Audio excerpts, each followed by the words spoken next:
Special national conference to celebrate and to support religion, values and ethics in the curriculum for Wales.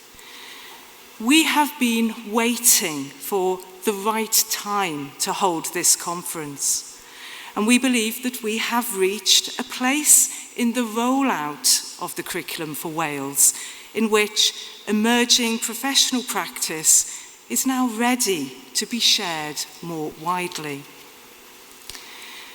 None of this is about offering instant, neat solutions. It's about collegial, critical engagement. Hopefully today, you may be asking questions like, how might this be relevant to our setting and to our learners? Is there anything here that I might take back with me and share? Is there anything that I can contribute to what is being developed by others? In this spirit, the conference day is part of a much larger free professional learning package that is being provided to SAGs in Wales, their local authorities and their practitioners by WASACRE in partnership with NAPFRE. In the run-up to today, we have had already 5 online seminars. They have offered opportunities to engage critically with curriculum initiatives relating to RVE in the early years, approaching RVE planning and having regard to RVE guidance, sensitive issues in RVE, and what you need to know about SAGs and SACREs. After this conference day, there will be another 5 online seminars which you can also sign up to. This is an exciting time for RVE in Wales. It's one in which we are being given an opportunity to imagine and to shape a reality from a vision. It's also a difficult time as we are being asked to think and to work in new and challenging ways. The strapline for this conference is creativity, connection, and confidence. You will see quite a bit of creativity, and you will feel that you are able to make some connections within it. And hopefully this will help to build an informed confidence which stimulates yet more creativity. We are very grateful to all the practitioners and advisors who have been so willing to contribute both to this day and also to the online conference seminars. We are also very grateful to our keynote speakers.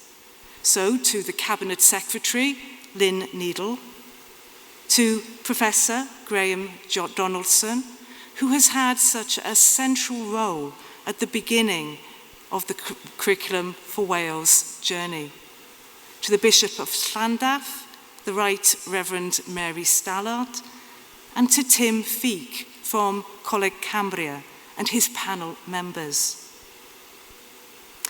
So we are here in Wrexham, and to give us a welcome from Wrexham, I introduce the Chief Officer for Education, Karen Evans.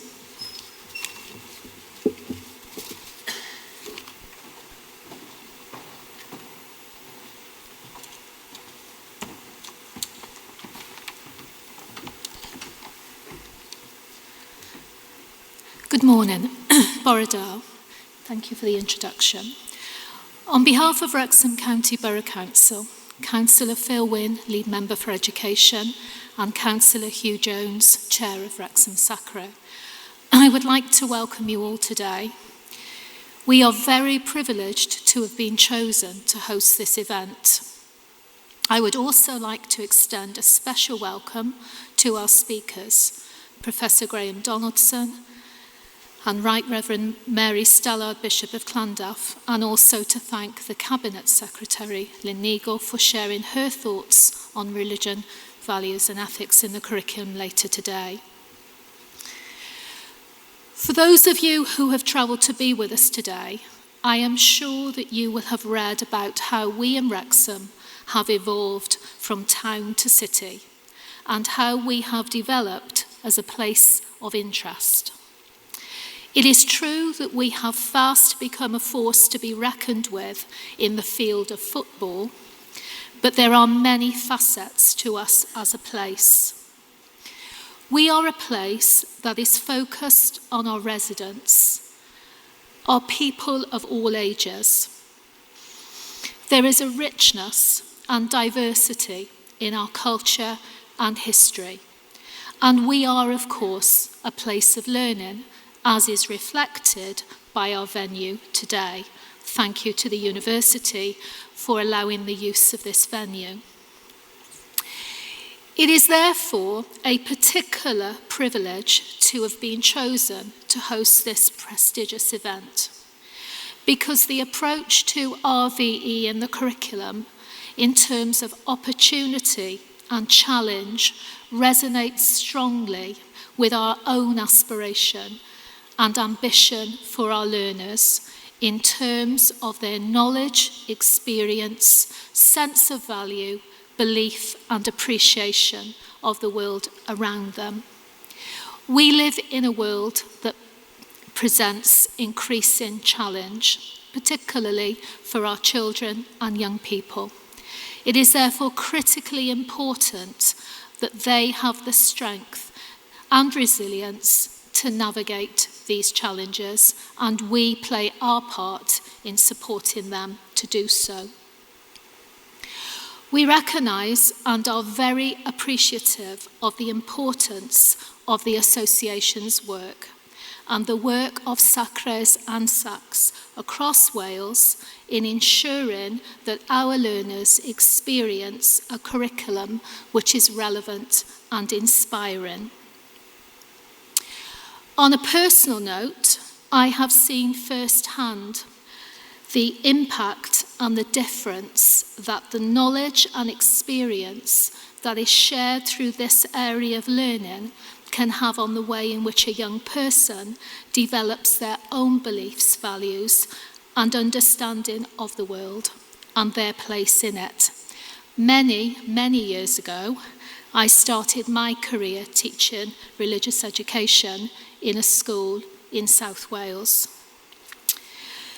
Today is an opportunity to celebrate what RVE and the new curriculum brings to a child's learning experience, to learn from each other, share our own knowledge and experience, and most importantly, connect with each other. Again, sincere thanks to our speakers, to the Cabinet Secretary, and to you all for your attendance. I hope sincerely that you have a very worthwhile and enjoyable day. Croeso I Wrecsam, diolch yn fawr.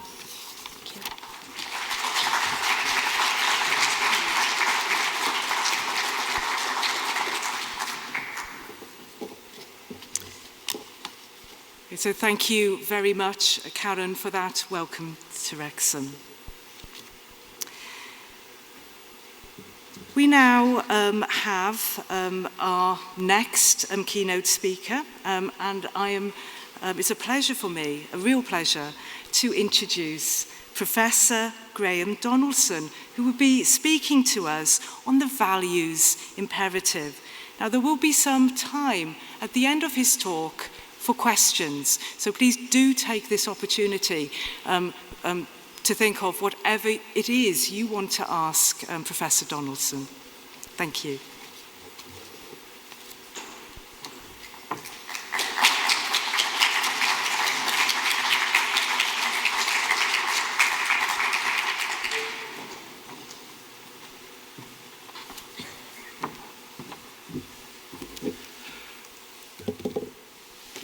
Thank you, Tanya, and Borada. Good morning, everyone. It really is a genuine pleasure to be here with you at this time. I think there never has been a more important time for us to explore the themes that are in today's conference. And I think the strapline is particularly relevant at this point in time.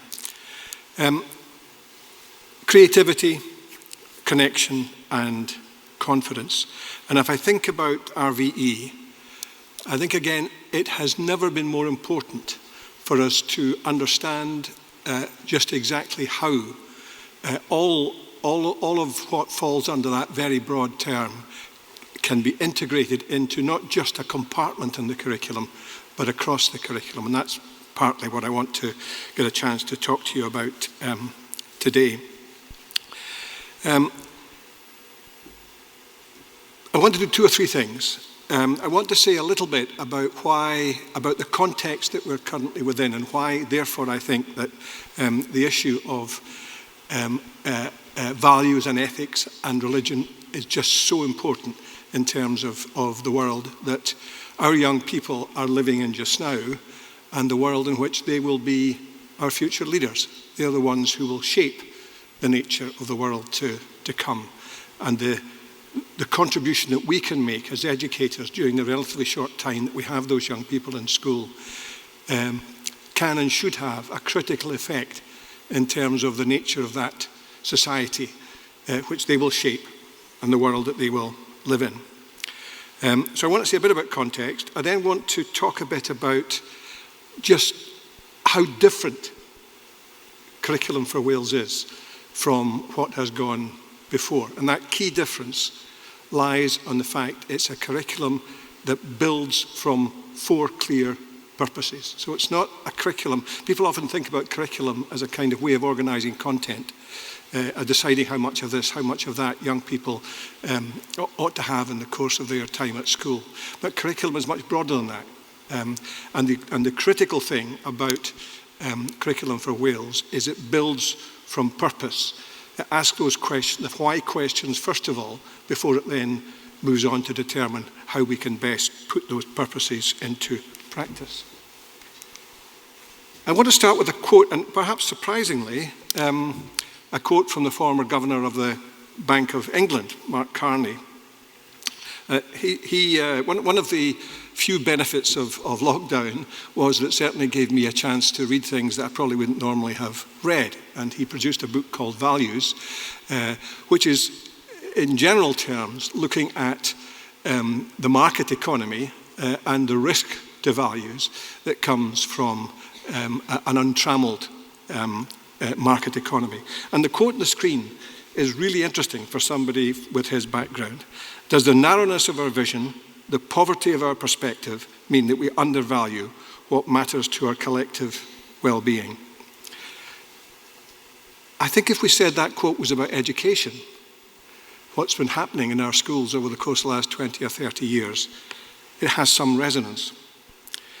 The drive, understandable drive, but the drive which we've had at a political level to be increasingly effective in terms of a rather narrow set of outcomes may have produced the kind of effects which Mark Carney talks about in terms of economics. It's narrowed our vision. We can lose a sense of perspective as we try to just drive up metrics in relation to a small subset of what schools are about. And it can mean that we end up undervaluing what matters to our collective well-being. So I want to start with that quote in your head and just ask you to think about whether or not there is a read across from what he says about economics, about the market economy, to some of what has been happening across the world in terms of the nature of schooling over the course of the last 20 or 30 years.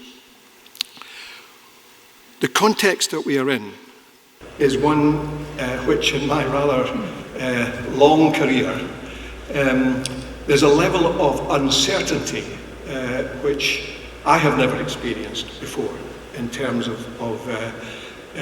what's going to happen, where we're going to go, what the world's going to be like in the relatively short term, let alone the longer term.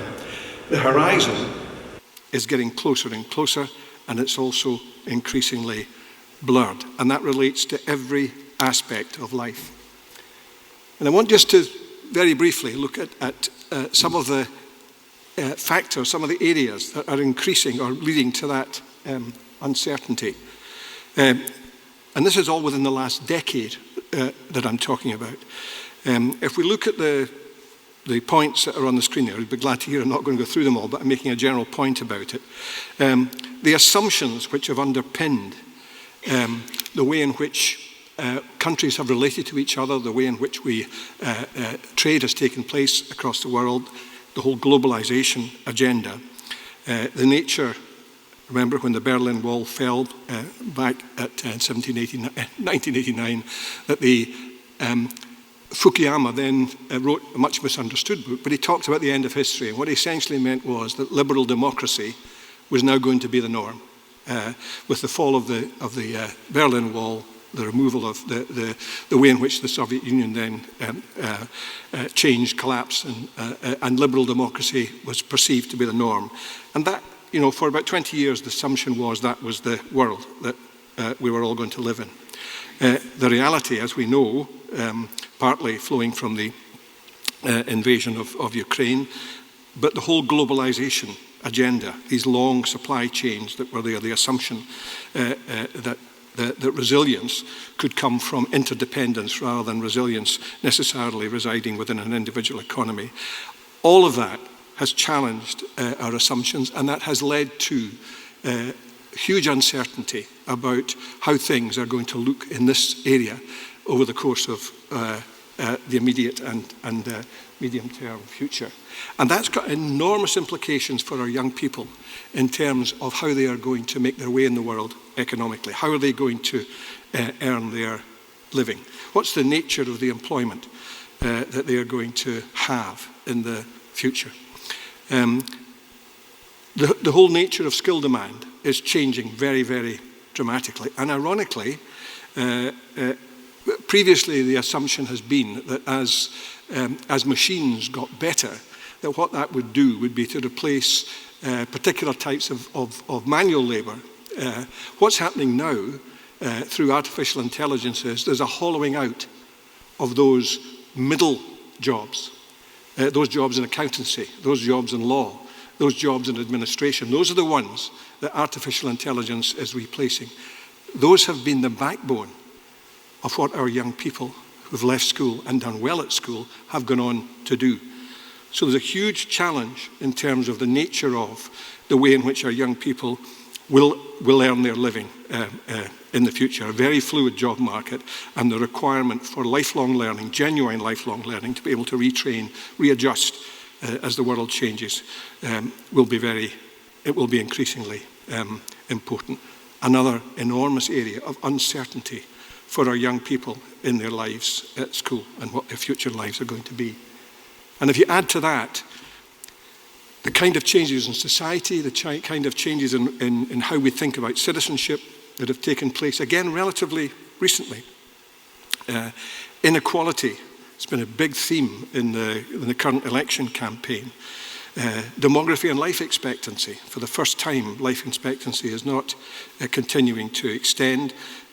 In some places it's actually reducing slightly. But the balance between the young and the old, the intergenerational issues have very much come to the fore.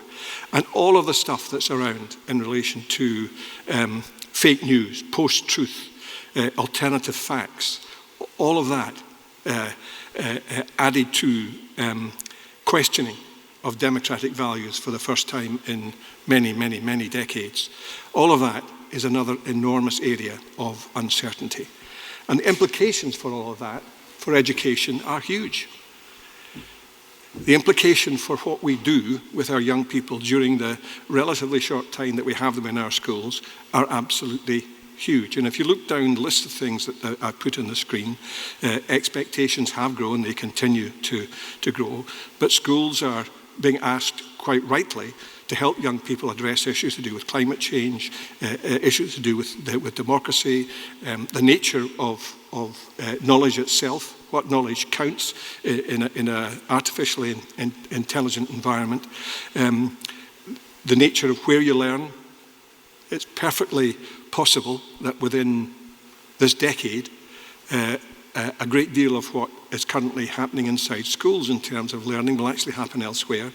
The possibility, the instructional role of a school is likely to change quite significantly as artificial intelligence begins to provide young people and their parents and teachers with opportunities for learning, for the way in which the instructional aspect of learning takes place, which will no longer necessitate that happening inside a classroom with 30 pupils and a teacher, particularly as they move into secondary education. So I don't want to over-egg this, but if you look down all of those, there's a huge set of issues for education which are essentially value-driven. They're essentially asking the question, why, what matters, why does it matter, what are the values that underpin the kind of things that we should do inside schools in the face of this uncertainty. And then you add to that the impact of technology and the continuing, as yet slightly unclear, impact of the pandemic on the nature of life itself. What we do know is that things are different.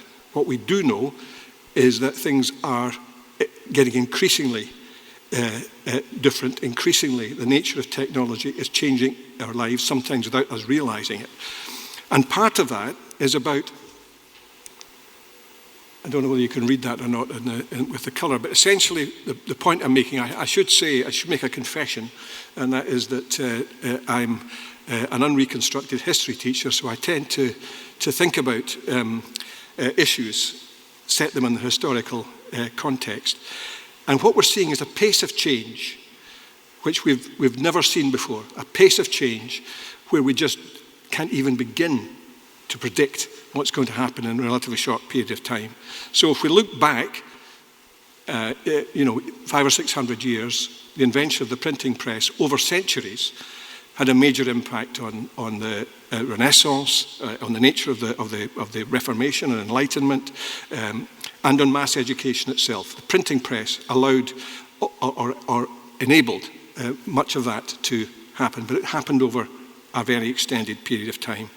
We then have a series of inventions, the steam engine, powering the Industrial Revolution, electricity coming in the latter part of the 19th century, radio and television, all of that, within about 100 years, transformed the nature of life. But it happened at a pace at which within somebody's lifespan, you can kind of adjust to.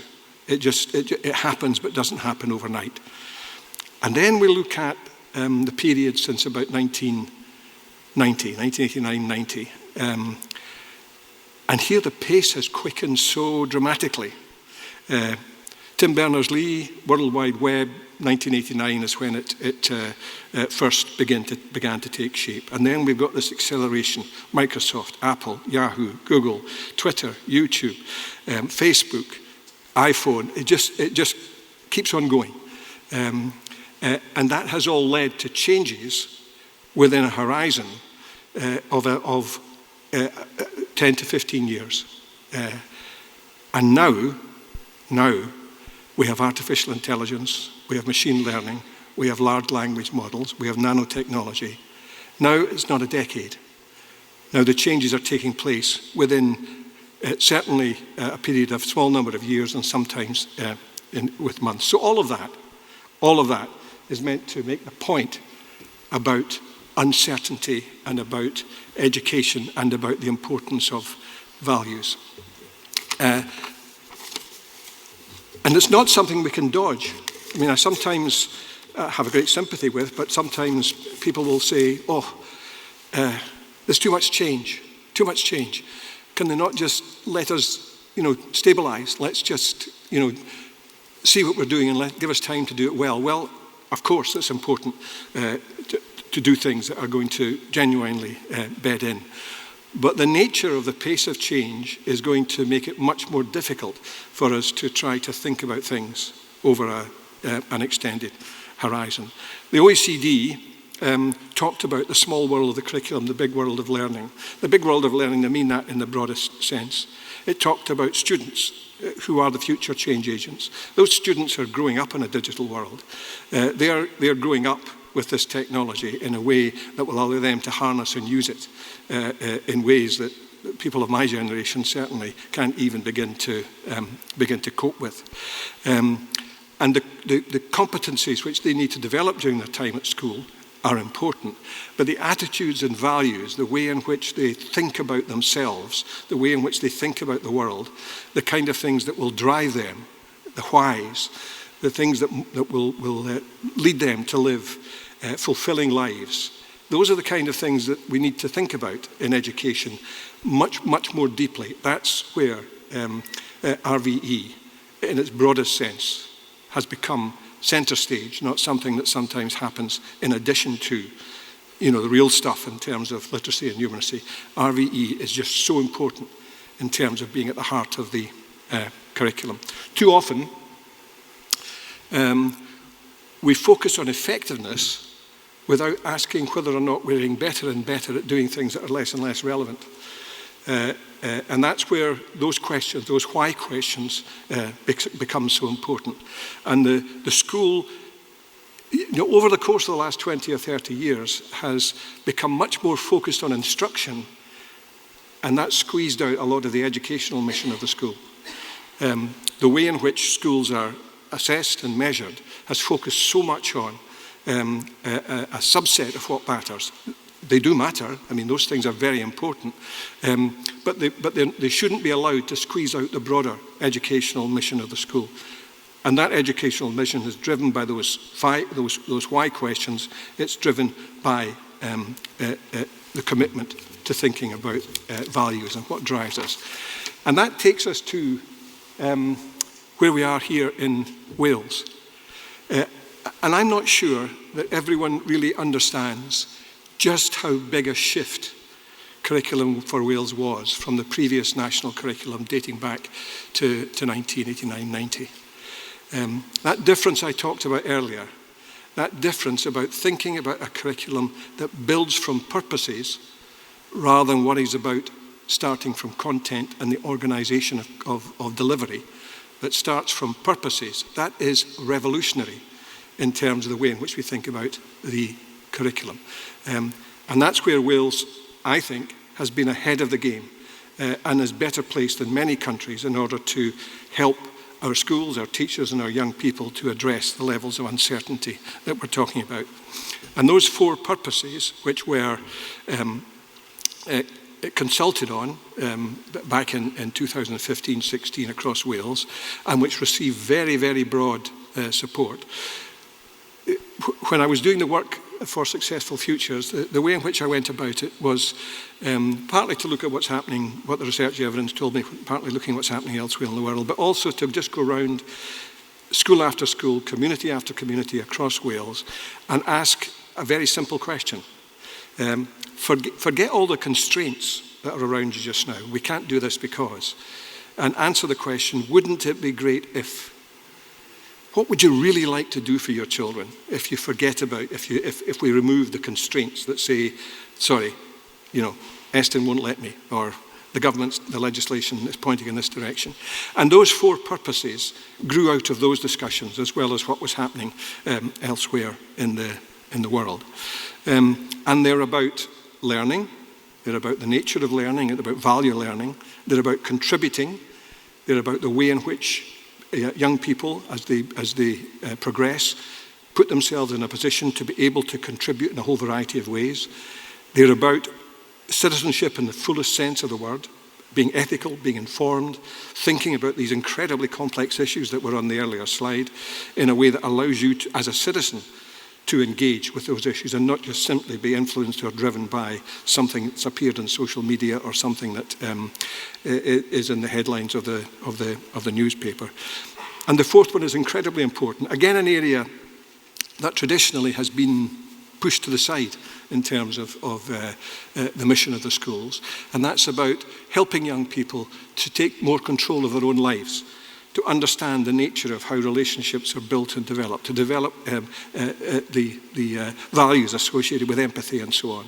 So if we look at those, and I'm not going to go into this in detail, the first one about learning is about wanting young people to both value evidence, to ask hard questions, and to have the skills to be able to probe and to get underneath the surface, to be critical thinkers. That's what that first purpose is really about. Sometimes that bit is caricatured as being it's about doing well in A-levels. You know, that's the measure of whether or not we've been successful. It's whether young people do well, or whether Wales does well in PISA. It's about much, much, much more than that. It's about the nature of learning as something which gives young people satisfaction, intrinsic satisfaction from the learning process, rather than the extrinsic satisfaction of I have to learn this because there's going to be a test, or I have to learn this in order to get good grades in GCSEs or A-levels. Those matter, of course they matter, but the nature of that purpose is about trying to engender a love of learning. And going back to what I said earlier, those young people are going to have to be lifelong learners. They're going to have to reinvent themselves many times possibly in the course of their lives as the nature of the world round about them changes. The contribution one, again, I don't want to label this, but it's a question that's meant to convey the values that underpin that are about wanting to contribute, thinking about solidarity, thinking about being able to contribute in a way that is not just about how can I influence things, but how can I, how will other people benefit, the last bullet point that's there, and about equity. So contribution, that second purpose embeds lots of values, which are not just about the specific skills to be able to contribute, but actually what it is you are trying to achieve through making that contribution. The next one, in some ways, is the one that at the moment I'm most exercised about. There is a major crisis in the world just now in terms of how our assumptions about the importance of democracy, about the way in which democratic values can be embedded and expressed. And in a world where fake news, where it's extremely difficult to sometimes disentangle those things which are authentic and those things which are inauthentic. In a world where we are seeing autocratic states becoming more confident about the way in which they're going to engage internationally, our young people need to be thinking about all of this, and they need to be understanding what lies behind the democratic values that underpin British society and Western society more generally, and the responsibilities that go with that. And of course in Wales here there's that wonderful word Cynhadledd, which I think is so important. It's that notion, that sense of place, that citizenship which actually is about the particular place that you live in and the way in which that becomes part of you. As I understand. And that ethical informed citizen purpose is about respect, it's about liberty, it's about responsibility, it's about democratic values in the broadest sense. And lastly, the point I made about earlier about healthy, confident individuals. It's about positive relationships, it's about respect, it's about responsibility, it's about empathy, it's about compassion. And it's bringing that's one of four equal purposes. It's not, there's the serious stuff in the curriculum, and then we'll do about health stuff. We'll preach to you about not smoking or not vaping, whatever it might be. This is much, much more fundamental than that as a purpose, as part of the driver for the curriculum for Wales. And the risk is that in any reform, as radical as curriculum for Wales, is that as the reform begins to take shape, that we become focused on specifics, we become focused on a bit of the way in which it's delivered, and that drives out our remembering why we're doing things in the first place, drives out that sense of mission, that sense of purpose. And that's exactly how the educative purpose of the school was reduced to something which is more focused on instruction than on broader education. All of that has huge implications for how we teach. It's huge implications for the nature of what it means to be a teacher. And this is for all teachers, not just teachers who are specifically involved in RVE. This is about all teachers. As a former history teacher, again, there are huge questions about how, when we teach history, how we address value issues in the teaching of history. It's always been there, but it's become even more explicit in the course of the last decade. So what we need, and to succeed in Wales, what we need in order to ensure that the potential of this curriculum for Wales becomes a reality, it needs to remain values and purpose led.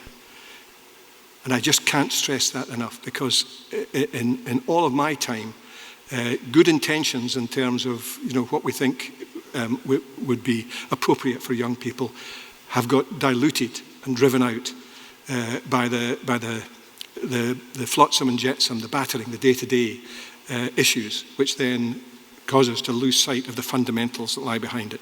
So it's values and purpose-led. There is a complex, unpredictable world that we're living in.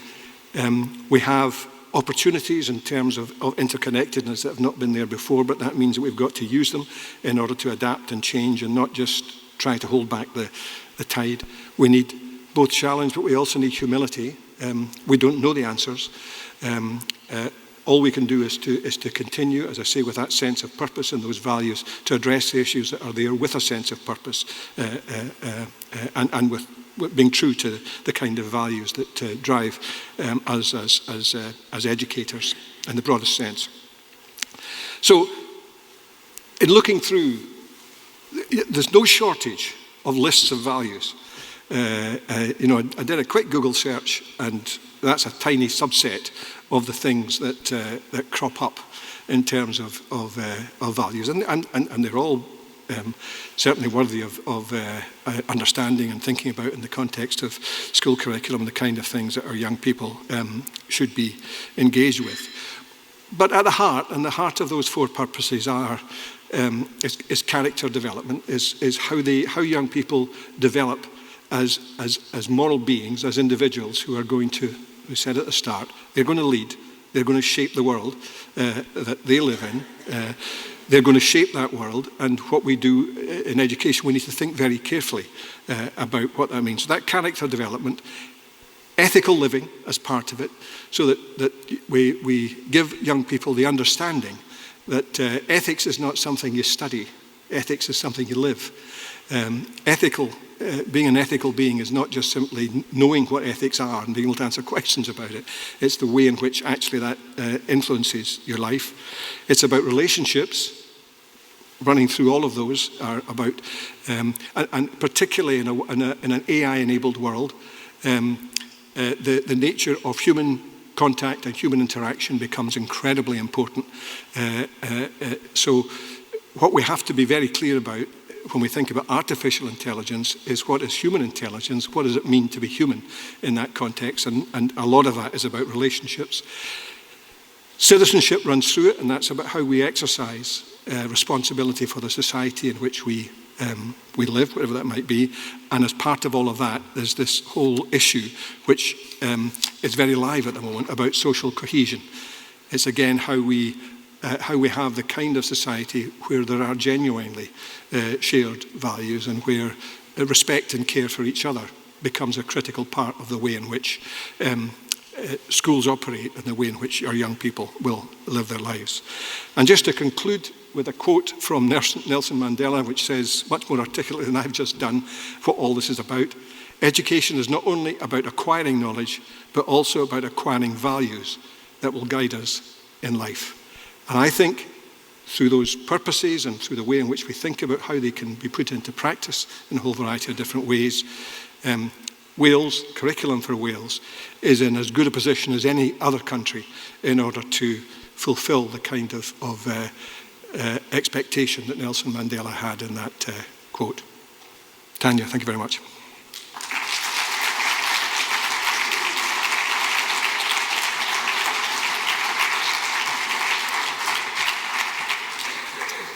Great, thank you so much, Graham, for that inspirational start to our conference.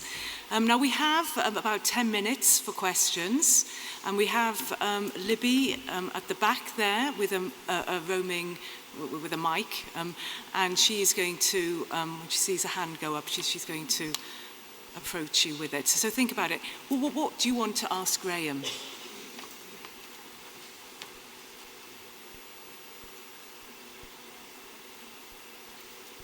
Somebody in the corner. I feel like Annika Rice. Does that make me old?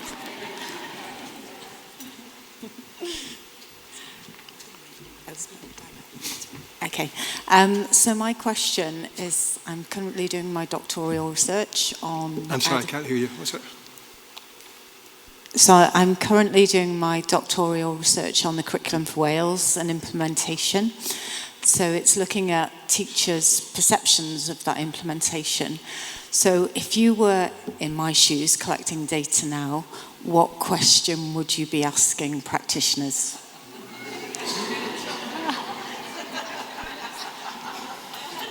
Sorry. The risk is I give you an answer and you fail.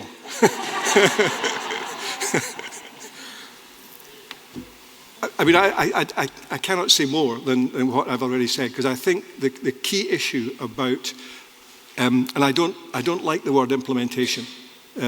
One of the things that I had a debate about with officials in Welsh Government was about this, the use of words like implementation and delivery, because they suggest that Curriculum for Wales is something which is handed down to you and you just make happen. I prefer the word realisation, because what we want to do is to make those purposes reality in schools. And that will not necessarily mean it's the same in every school. That will not necessarily mean that those purposes take exactly the same form, no matter. And implementation tends to drive you in a kind of not uniform, but certainly a direction where you're looking for high degrees of consistency. Well, consistency is important, but my recommendation was play with the word realisation and try and think about how that's different from implementation.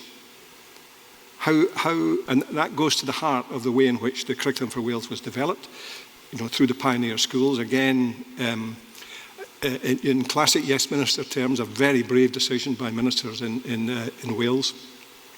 Instead of, as happened not too far away from here, in terms of the decisions about what's in the curriculum being taken centrally and then just passed on, so that's a rollout process, Wales quite deliberately invited the profession to engage in the creation of this new curriculum, building on those purposes. So making it a reality is partly about this notion of, the technical term subsidiarity. It's not how do I get you to do things. It's looking upwards from the classroom and saying we only need to interfere sufficiently to try to ensure that there's something, characteristic about education in Wales, but that may actually take different forms in different parts of the country. And that word Mehefin, I think, comes into this as part of that process. I don't know whether I've answered your question or not, but I wanted to get that off my chest anyway.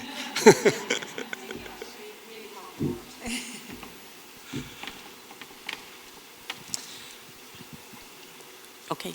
Hi, Professor Donaldson. I just wanted to thank you, first of all, before I ask my question, for your foresight in including religious education as it was then, but religion, values and ethics within the Curriculum for Wales. We would not be sat here now having these conversations. We wouldn't be at the heart of the curriculum. And I'm a bit biased, but I believe the same as you, that RVE is fundamental to achieving the four purposes of the Curriculum for Wales. So thank you for, putting us where we are now. What I'm finding is there's a little bit of a fear, perhaps amongst some teachers, as the curriculum is rolling out, because we've been so used to having resources and schemes of work and things like that handed to us on a plate, a list of content to tick, and I'm fully with you on the, the purposes have got to be at the heart of education.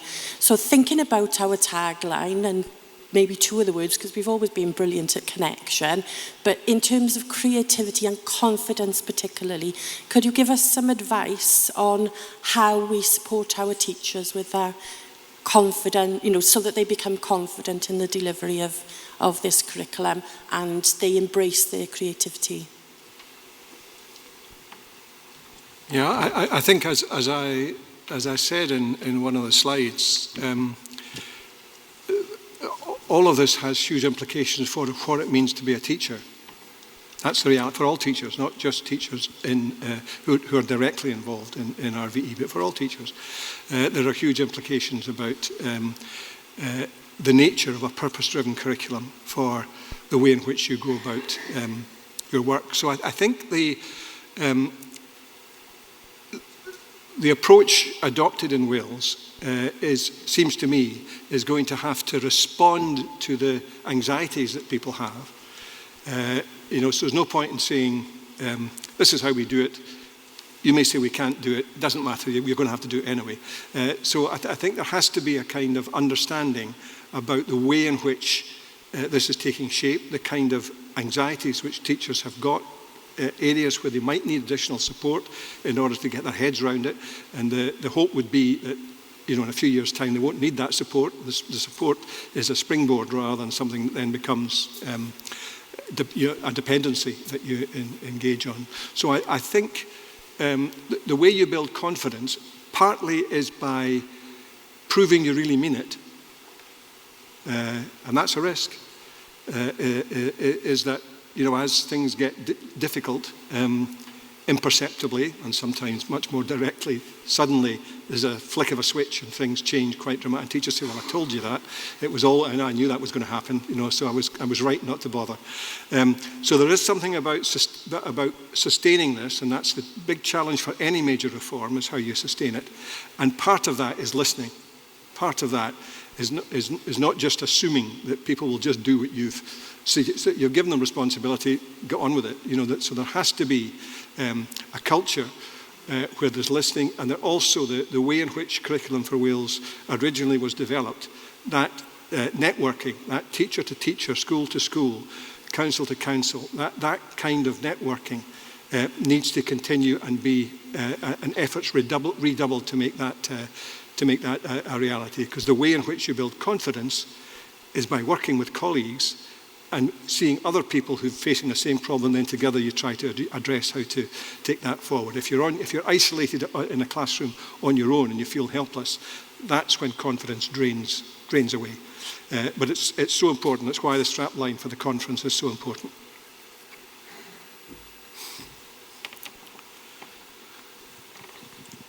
Hello, I too am a history and RVE teacher in a secondary setting, and my question really is linking with, as a secondary teacher, we are unfortunately obsessed with GCSE and A-levels and how we as a school will show our pupils are doing really well. And the new curriculum is fantastic, and I'm all for it in the sense that it's producing these very different and creative individuals. My concern is how can we, I know the GCSEs are changing, but how can we assess students differently from our current way of working, because it feels or it looks as though the new curriculum is allowing students to express themselves, and then we're then saying to them in year 10, right now you need to conform, we're going to make you go through the traditional form of assessment that we've done for decades, and in a way, it's not taking away from it, but I'm not necessarily getting my point across properly, sorry, but it's you're basically wanting them to be a butterfly, say, in primary stage and then key stage 3, and then you're basically clipping their wings and saying, right, now you need to do this. So I suppose my question is, how do we better assess students off the back of our new curriculum in a different way? Yeah, I mean, the experience in Scotland in that regard is not a happy one. That the reform that took place in Scotland in the first decade of this century, by the time it worked its way through to qualifications, the qualifications did not reflect the curriculum as directly as it should do. The intention was, I mean, Scottish ministers deliberately said, we're not going to talk about qualification, we're going to build this new curriculum, then we're going to ask the qualifications body to build from the new curriculum. So you had qualifications that grew out, they were curriculum-driven qualifications rather than qualifications driving the curriculum, which has been the case since for as long as I can recall. So the challenge, and in Scotland, we are now involved, and I'm partly involved in this, and it was in discussions earlier last week about this. We're partly involved in trying to rethink the nature of that relationship between the curriculum and qualifications. Part of that is trying to move away from qualifications which are very heavily dominated by exams within a defined period of time, because exams within a defined period of time narrow what it is you assess. Qualifications bodies are driven by reliability. If you want to make things reliable, you reduce what you assess to the things you can reliably assess, and the things you find difficult to reliably assess get driven out. It's a bit like the instruction education point I made earlier. So I think we will move towards much broader forms of assessment, assessment which builds much more directly from the classroom and teachers' direct involvement in that process. But there's a battle to be won there, because there's a credibility issue that needs to be won, and I'm very conscious here in Wales that the challenge is greater here than it is in Scotland, because GCSEs and A-levels have a read across directly to what's happening in England, so that the nature of that relationship makes it, Qualifications Wales and the WJEC and so on have a very difficult job to do in order to be true to the new curriculum, but also recognise the way in which qualifications have to be portable and seen to be credible in other jurisdictions. So I don't think this will happen overnight, but I do think that the processes that are in place at the moment will lead to that changing, and the most likely, the pressure, I hope, will come from colleagues in this room and across Wales to say, we want these qualifications to better reflect the purposes that have been driven. I know from my conversations with Qualifications Wales, they get it, but they're in a difficult position, in terms of the pressures that are on them, issues of reliability and expectations that are around. Maybe if we get beyond this election period, things might become a little bit easier. But in this immediate period, it's very hard for people to put their head above the parapet. Hi. It rolls into that question effectively, and you have answered it in part, I think, but when the sorting hat that universities operate for entry is the A-level, and our A&A starts have fallen from 41% to 34% in a year, our Welsh students aren't going to get to the great institutions to be operators for change. Now, are you suggesting that the universities are willing to change the sorting hat? Because I see no evidence that they're likely to do that. Yeah, well, there's two things. One, I don't think we should assume that young people who've experienced curriculum for Wales are in a less good position to do well in GCSE and A-levels. So I don't think that relationship is true. I think we could create a better relationship, but I do think it's still the integrity, because I mean, what's happening in curriculum in Wales is about higher standards. It is about better learning. It's not wishy-washy, flim-flam stuff. This is about young people engaging in wanting to engage with complex ideas. And if we do that well, there's absolutely no reason why they shouldn't go on to do well in GCSEs and A-levels modified a bit. But I do think in the course of time, that read across from what's happening in the curriculum into GCSEs and A-levels will change. I mean, we do have politicians in this election talking about moving away from current A levels, for example. I suspect they're moving in a direction that wouldn't fit with what we've just been talking about.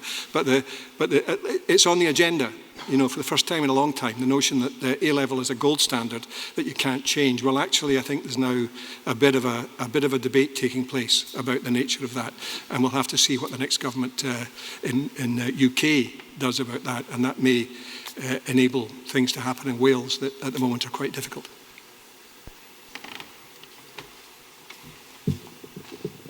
Thank you. We've now come to the end of time for questions. So let us just give another round of applause to Professor Donaldson. Thank you.